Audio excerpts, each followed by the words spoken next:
Welcome to In Our Nature, St. John, where city streets meet salt marshes. St. John, New Brunswick ecosystems tell a story of resilience. Join us as we explore how nature and people coexist. The St. John Naturalists Club can be found under Facebook, Instagram, and Blue Sky at Nature St. John. Come study, conserve, educate, and enjoy nature together with us on the east coast of Canada. Donations are accepted at the Canada Helps website. Before retiring, Mary Sollows was the curatorial assistant in invertebrate zoology at the New Brunswick Museum.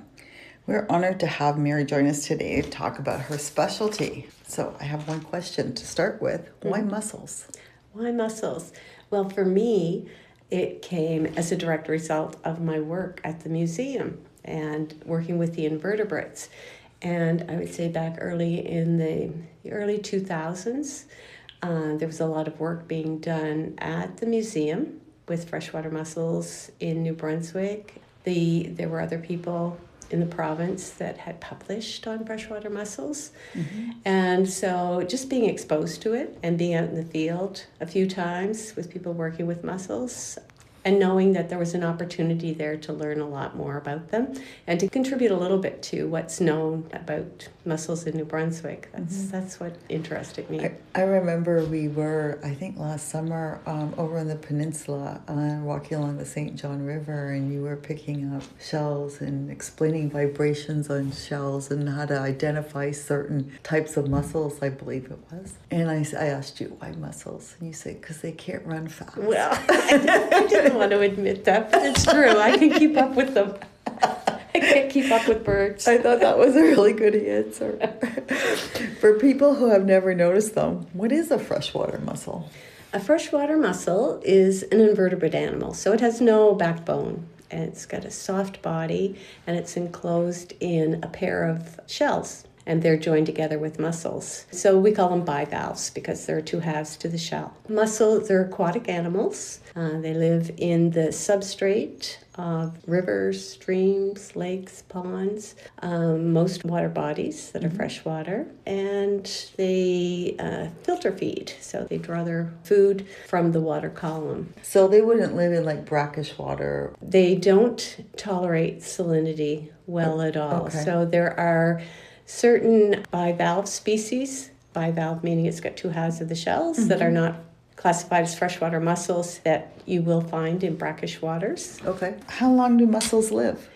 Well, most of the mussel species here have a fairly short life, around 6 to 10 years. But there is one species that we have in New Brunswick, the pearl mussel, that has been reported well over 100 years in age in areas like Finland. There's one report that I think they say it's almost 200 years old. But here in the Jankowski River, I did find a mussel. It was about 141 millimeters in length. Its estimated age was approximately 70 years. Did you ascertain the age based on the size of the mussel, or were there other qualifying factors? I actually worked with a woman in Sweden to help age the mussels. And so it was a combination of trying to count rings and doing mathematical calculation to estimate the number of rings that I couldn't read because they grow so closely together. And we did sections of the shells and applied a stain, counted the number of growth rings that we could. It's just like a tree. They have growth rings. Then applied a calculation to estimate the ones that we actually could not count based on the size of the shell. And then globally, are they threatened?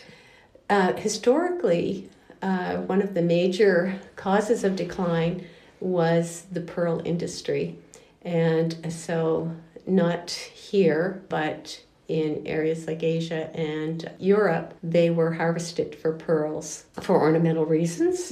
That was one of the major reasons for decline. And then after the pearl industry, they had to burn like thousands and thousands of shells in order to find pearls. Following that, there was a button industry. And this was really big in North America, where they harvested freshwater mussel shells and buttons were produced out of them.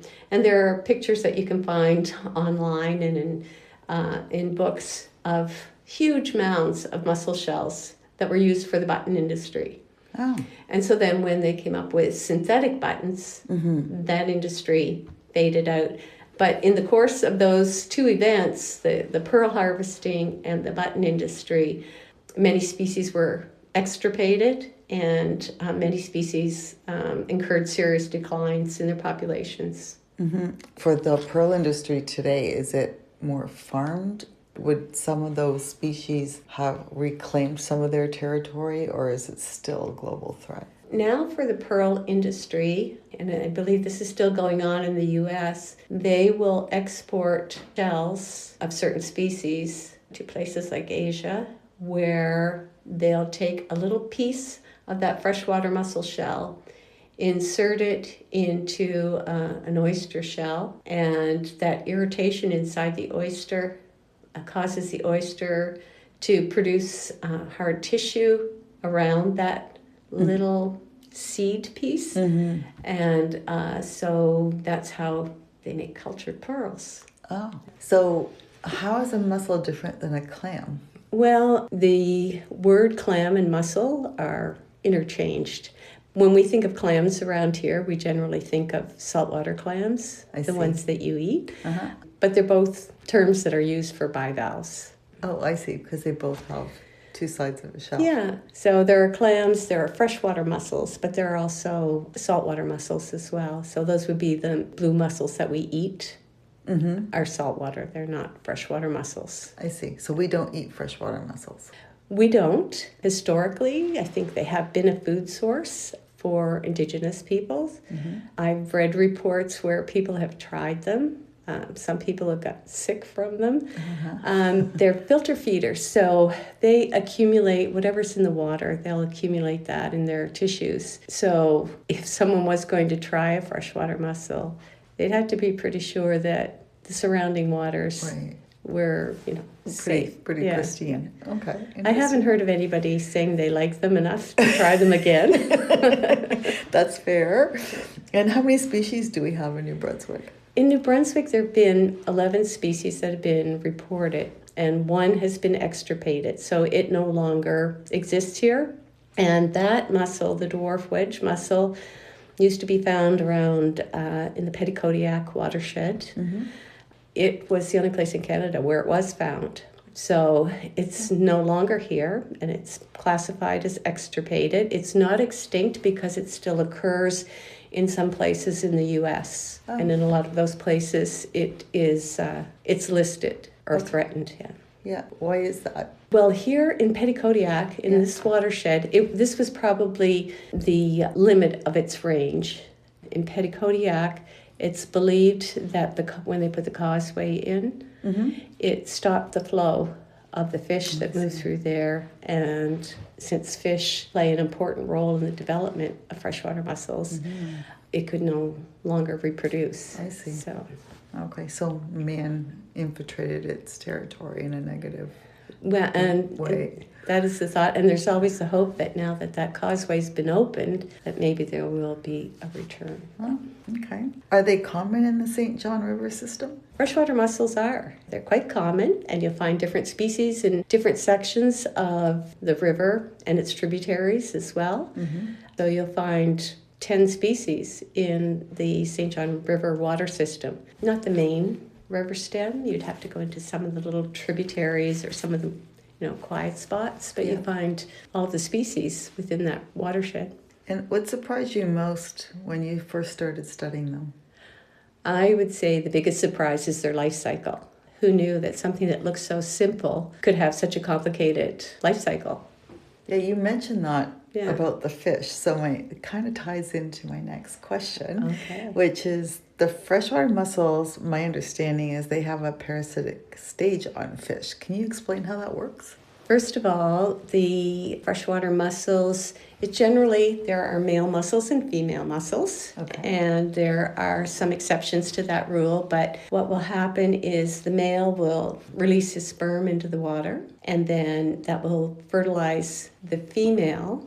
She draws in the water, the sperms in the water and the eggs get fertilized that way. And then they develop within the female mussel to a certain stage. And before they're released, they may be packeted in some kind of slimy glutinous substance or a package, or the mussel might try to attract a host fish, because those larvae that are developing can't complete their development in the adult mussel, and they can't complete it without the help of a fish. Certain species of mussels will only develop on certain species of fish. And there are some species of mussels that will develop on 3 or 4 different species of fish. So they're not so fussy. So does that glutinous envelope, if we could call it that, does it attract fish? Like, is it? Some of them do. Some of them are really elaborate, or the female adult will have a modified structure to some of her soft tissues that will attract fish and act almost as a lure. When the fish gets close, the female can either release the larvae, or if the fish tends to chomp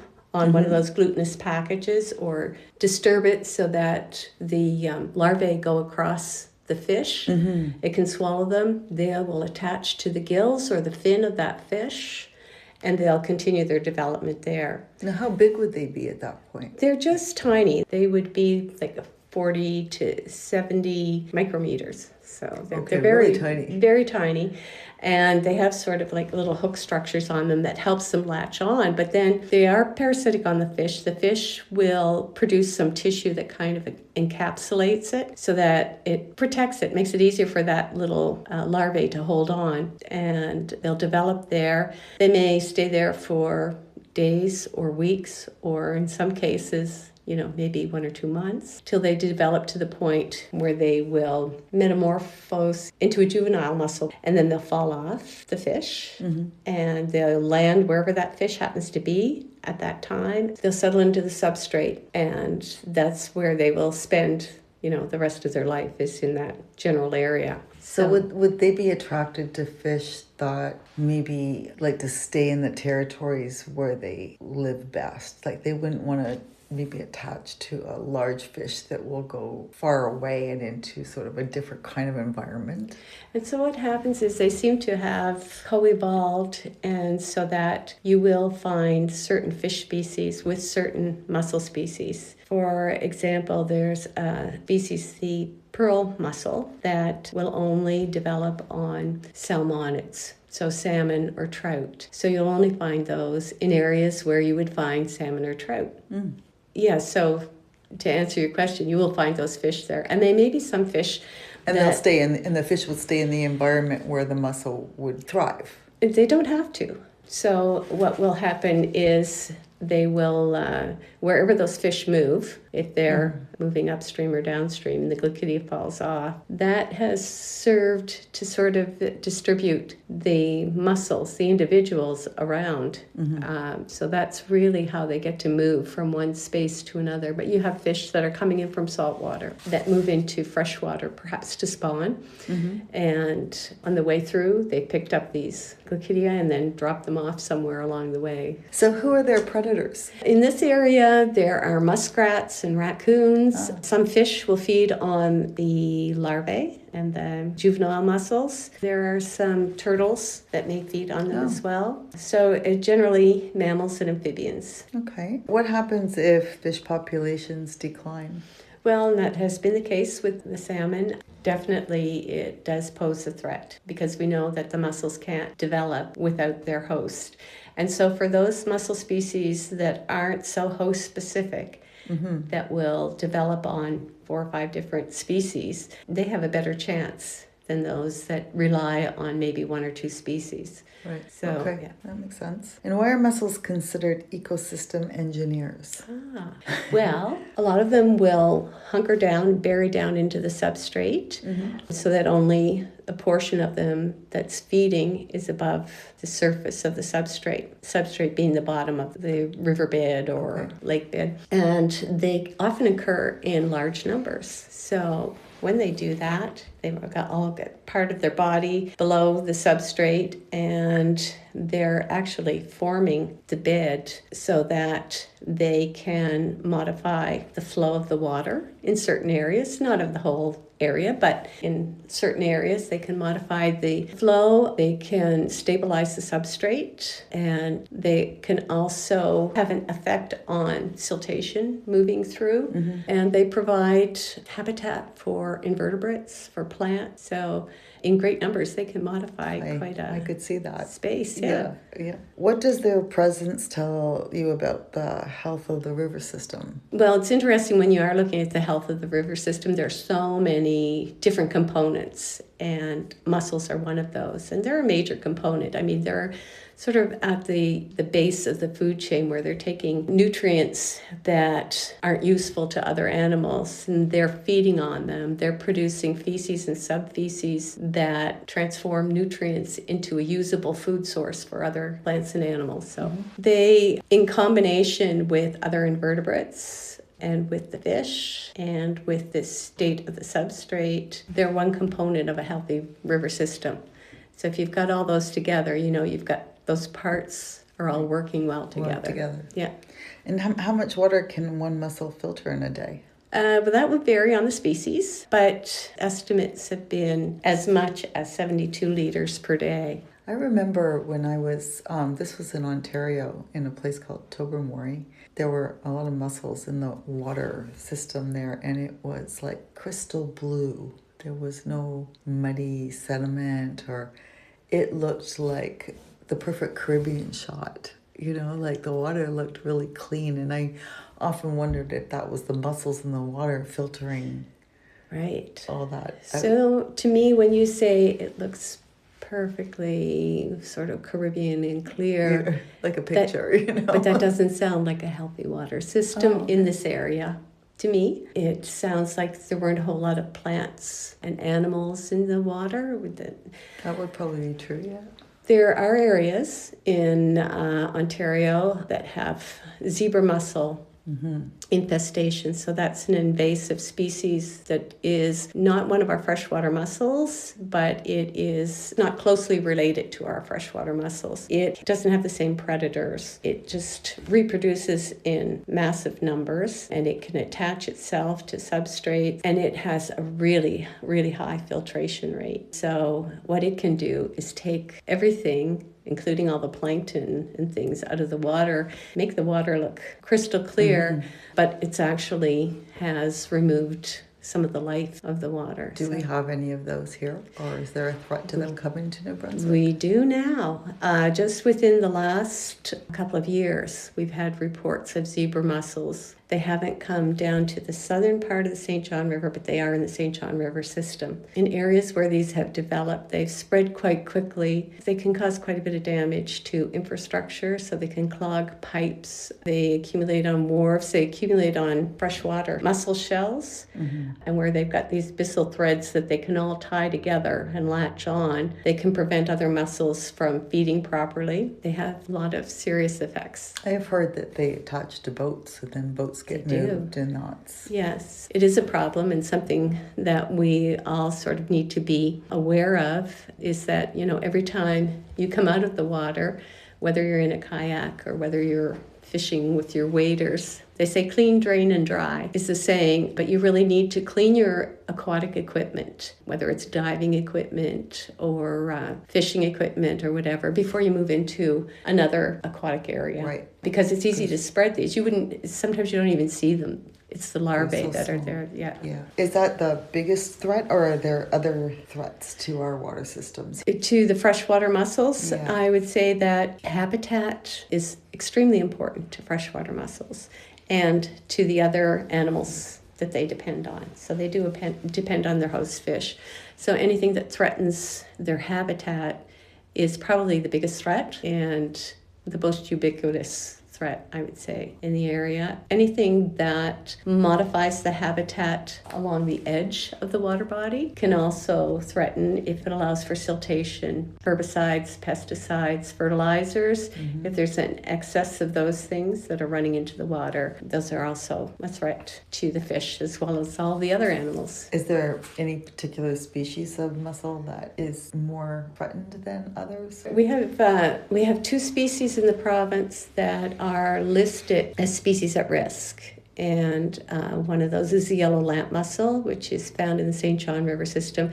There are only a couple of places in Canada where it is found, and one is the St. John River system, and the other is in Cape Breton as well. I think there are quite a few people have been looking for yellow lamp mussel just to get an update on its status. The other species is a brook floater, and that one is found throughout New Brunswick as well as other places. What role does climate change play in their survival? Well, the systems are so interconnected that climate change does play a role in freshwater mussels with respect to temperature and water level directly, but also to all of the other plants and animals that are affected by climate change that will directly have a direct impact on freshwater mussels. You mentioned before that there was a pearl mussel. Was there ever a pearl industry in New Brunswick? There has been mention that mussels were harvested for pearls, but I don't think there was ever a viable industry here. You have to kill a lot of mussels to find a pearl. So. Okay. Yeah. But we do have a pearl mussel then. Really, any bivalve animal can produce a pearl rather because it's kind of an irritation that they build up their shell material around, and that's what creates the pearl. Oh, okay. Interesting. Yeah. And why do some shells look iridescent on the inside? That's one of the variations between species. There are some that are found in the U.S. that have incredible interiors to their shells. They're super iridescent. And we have some here. We've got purples and pinks and blues as well. But it's called their nacre, and it's just their shell material that's made of. Oh, okay. And some are not iridescent at all. That's right. Yeah. It's interesting. What is the weirdest thing you found while surveying?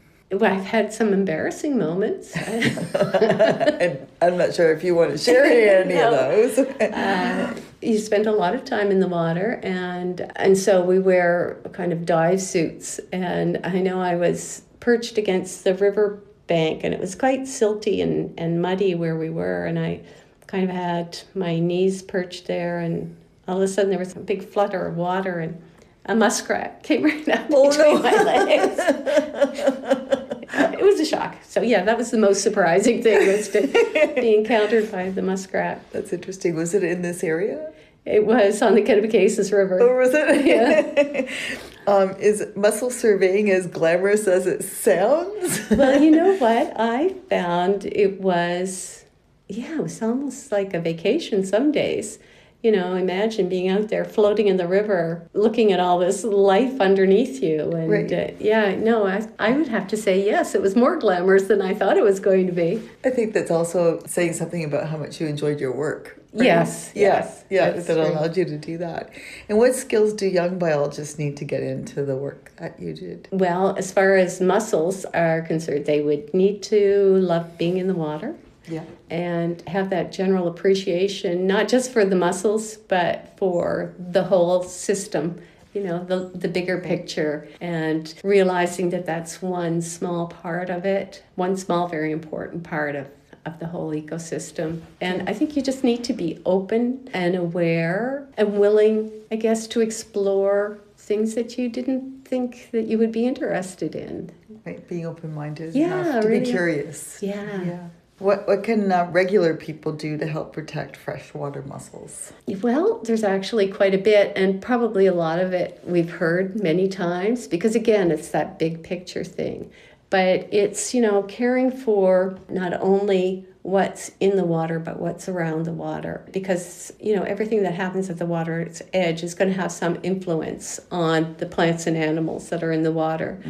So not clearing straight, right down to the water's edge. Again, I mentioned fertilizers and pesticides. If you do have to treat plants, make sure you're only treating those plants and not, kind of broadcasting it so that it's all washing into the water.